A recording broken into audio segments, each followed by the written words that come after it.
yang berusaha untuk menyikapi masalah UMKM yang khususnya yang berbahan dasar logam, terutama bahan dasar logam pancadatu yang terdiri dari besi, emas, perak, dan tembaga, yang menghasilkan produk seperti gong yang terkenal kan, gong tingan itu yang sangat terkenal, sudah mendunia itu. Peluangnya sangat besar, tapi kehidupan kedepannya stagnan. Pembinaan usaha mikronya itu belum sampai ke level bawah, terutama dari pemerintah dalam hal regulasi sudah bagus kan, tapi kenyataannya di lapangan sampai di bawah itu masih timpang, terutama dalam pemberian kredit. Di saat pelaku usaha mendapatkan suatu ordernya besar gitu, di sana terbentur pada bahan baku. Di sana kan ada kontrak kerja, tapi fluktuasi bahan logam itu terus meningkat, berpengaruh terhadap penjualan. Jadinya masyarakat sulit menentukan seberapa patokan harga jual. Dari regulasi dari tingkat daerah sampai ke pusat itu supaya sinkron ya. Secara umum memang semuanya sudah bagus, tapi kendalanya sekarang kan berbenturan dengan pengusaha besar, nama pengusaha industri logam yang menguasai sektor nasional. Jangan sampai ke depannya UMKM itu yang sudah menggerakkan ekonomi nasional menyusut ataupun berkurang, hanya dikuasai oleh segelintir perusahaan besar, oligarki ya.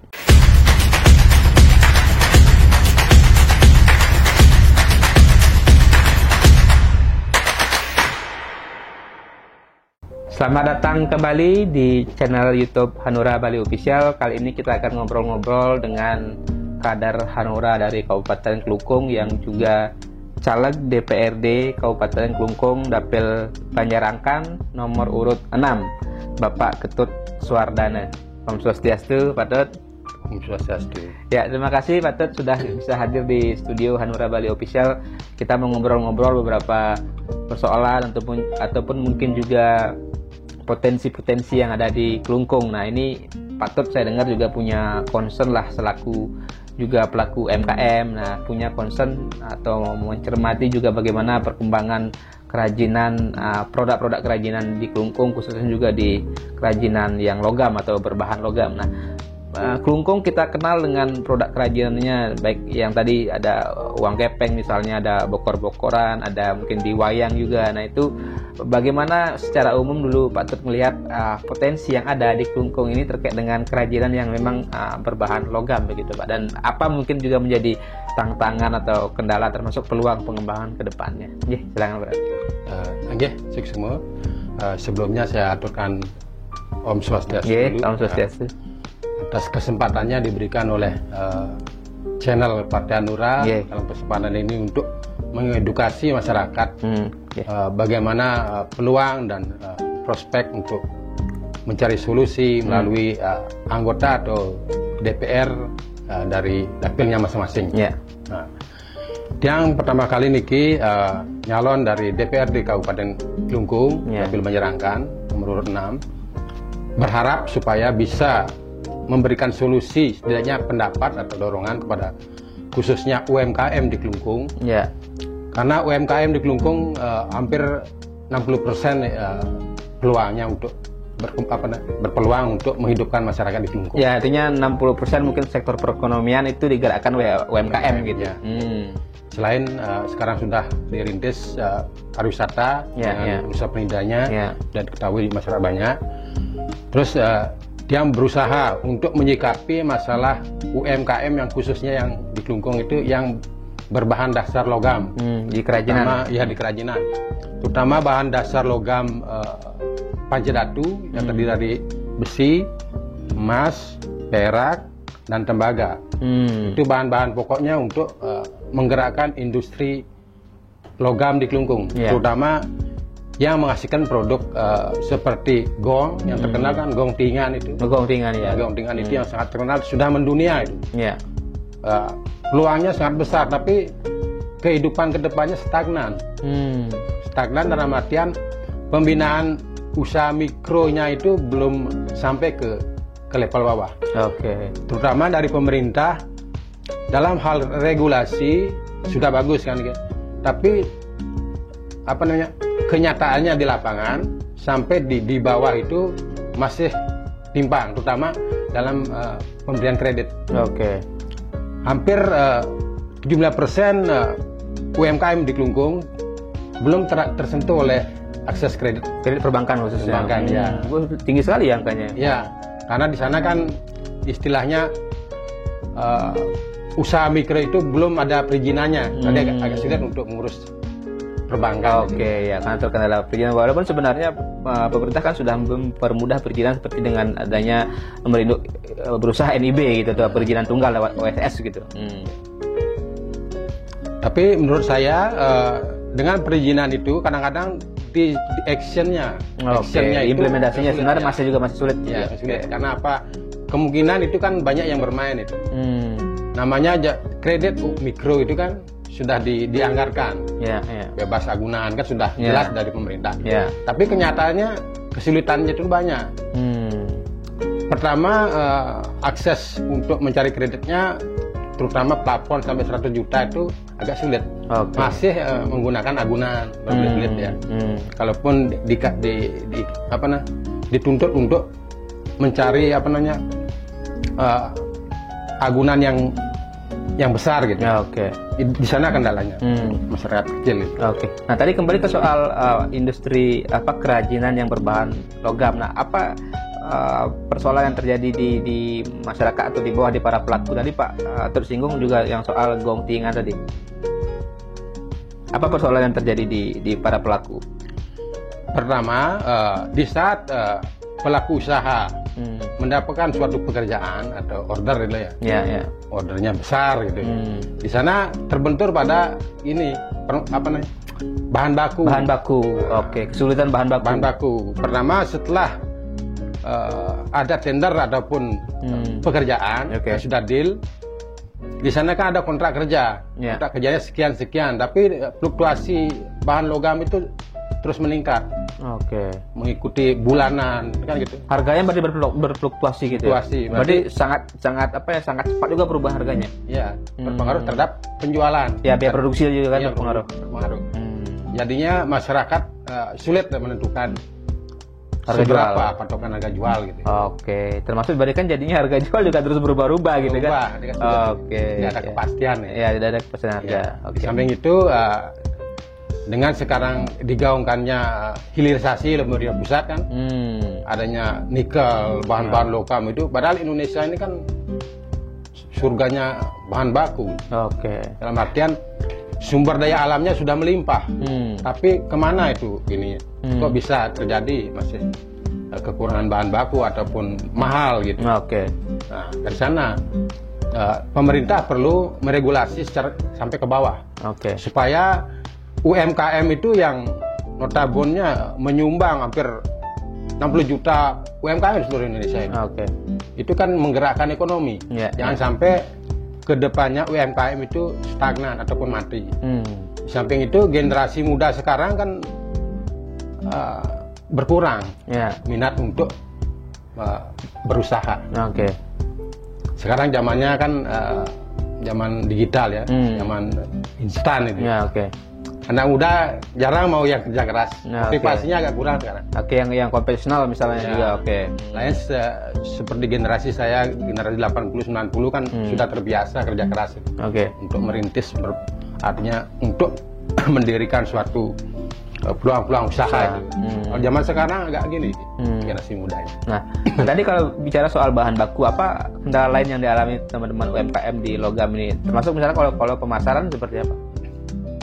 Dalam hal pemasaran sebenarnya tidak ada kendala, karena industri logam di Klungkung, terutama gong dan alat upacara itu kan uang kepeng, bokor-bokoran gitu, hanya khusus ya, sudah memiliki merek, tidak bisa diciptakan oleh pulau lain gitu lah. Jadi tidak bisa juga dipalsukan gitu, susah lah. Bisa. Cuma kendalanya di sana aja, masalah bahan baku dan masalah permodalan. Nah, berarti ada dua poin persoalan yang dihadapi, bahan baku dan permodalan. Apa mungkin dorongan Pak Tut atau harapan agar ini juga bisa dibantu dicarikan solusi, atau pemerintah memang mempermudah lah baik dari sisi akses bahan baku maupun akses permodalannya? Pertama, saya berharap dari dari regulasi dari tingkat daerah sampai ke pusat itu supaya sinkron ya. Satu kesatuan, jangan terputus jadi. istilahnya peraturan itu tinggal peraturan, tapi implementasinya kurang gitu, sampai di tingkat bawah. Dalam artian secara umum memang semuanya sudah bagus, tapi kendalanya sekarang kan berbenturan dengan pengusaha besar, terutama pengusaha industri logam yang menguasai sektor nasional. Berarti istilahnya berbuat bahan baku dengan pengusaha raksasa gitu ya? Oke. Dalam arti pengusaha raksasa itu kan pengusaha besar konglomerat gitu ya, terbentur dengan konglomerat. Jangan sampai ke depannya UMKM itu yang sudah menggerakkan ekonomi nasional nanti menyusut ataupun berkurang, hanya dikuasai oleh segelintir perusahaan besar konglomerat. Dalam arti sekarang kan terkenal oligarki ekonomi. Itu bahaya. Ekonomi Indonesia ke depannya kalau dikuasai segelintir orang itu sangat bahaya. Sedangkan menurut Undang-Undang Ekonomi pasal 33 kan disebutkan bahwa perekonomian itu adalah hak segala masyarakat dalam hal berupaya untuk kesejahteraan kemakmuran masyarakat sebesar-besarnya. Itu yang pertama gitu. Ya. Nah tadi kalau soal bahan baku sudah, nah soal tadi permodalan agar lebih dipermudah Pak, dengan benar kan sudah ada tadi aturan tanpa agunan, tapi faktanya kita pengen ke bank nyari kredit atau nyari kur diminta agunan, nah itu bagaimana? Ya, itu solusinya supaya dikawal, dalam artian selaku anggota dewan itu di masing-masing dapilnya itu menyuarakan. Itu kan ada misalnya linknya ya, DPR kabupaten, ada mitra kerja juga, juga punya akses ke perbankan lah, ya, supaya dibantu masyarakat itu sampai ke bawah. Actionnya, dengan istilahnya wacana aja gitu.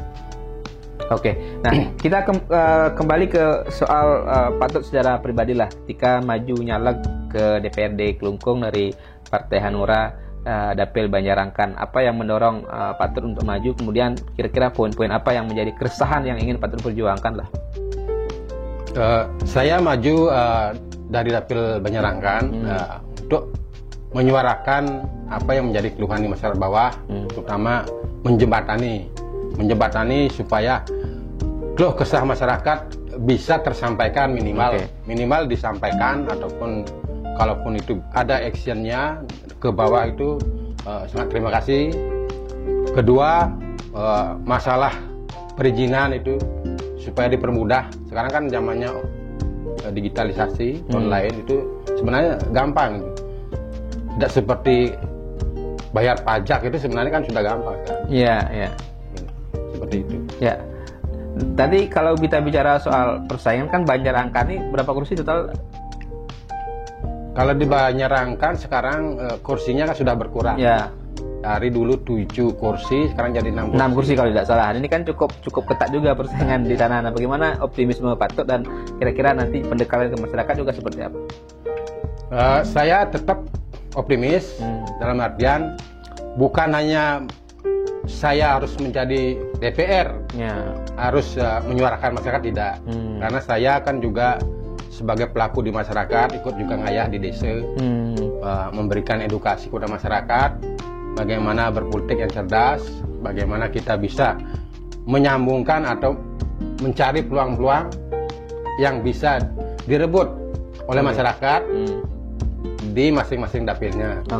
Untuk dibantu ya. Ya, jadi memang tidak harus menjadi seorang anggota DPRD untuk bisa menyuarakan, tapi minimal juga punya link ya, termasuk ketika bergabung ke partai politik itu kan menjadi bagian, begitu Patut ya. Nah, terakhir sebagai sebuah closing, harapan satu untuk industri atau untuk UMKM di Kelungkung, khususnya teman-teman yang di kerajinan logam seperti apa. Kedua, juga harapan untuk masyarakat agar bisa cerdas juga memilih wakil rakyatnya di pemilu 14 Februari nanti. Ya, 2 poin itu silahkan. Pertama, saya selaku calon legislatif Dapil Banjarangkan berusaha untuk menyambungkan, artinya memberikan solusi kepada masyarakat. Mudah-mudahan saya terpilih menjadi anggota dewan di Kabupaten Banjarangkan. Saya akan menyuarakan pertama masalah regulasi dari pusat sampai ke daerah itu supaya satu sinkron, jangan terputus-putus. Di pusat wacana lain, serta di tingkat daerah lain, seperti itu. Kedua, masalah bahan baku yang terjadi di Kabupaten Kelungkung, terutama masalah logam itu, supaya segera diatasi, karena bahan baku berpeluang untuk meningkatkan persaingan.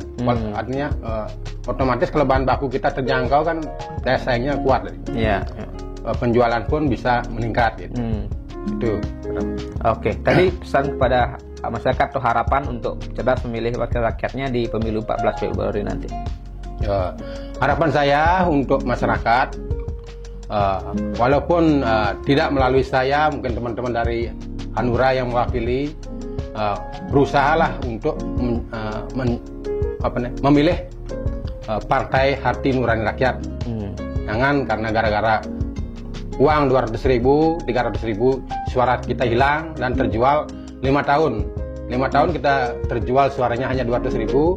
Kalau dibagi 200.000 bagi 5 tahun berapa? 360 hari ya, kurang dari Rp1 gitu. Atau Rp1 satu hari. Ya. Itu tidak berharga. Ya. Harga diri kita sudah ada.